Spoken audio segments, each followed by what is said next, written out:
The fear of doing is holding us back. Let me explain. When you go out and you grab a new book about a new technique, a new way, a new this, a new that, they stay in the book.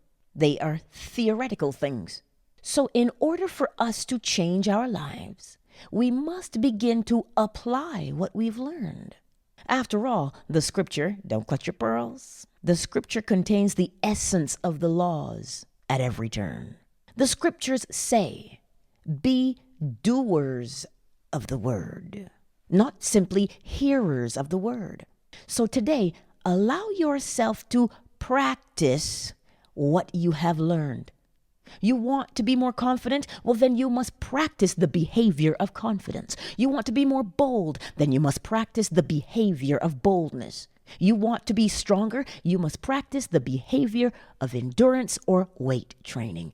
You see, we can learn all we want, but there comes a time when we must apply what we've learned. Much love.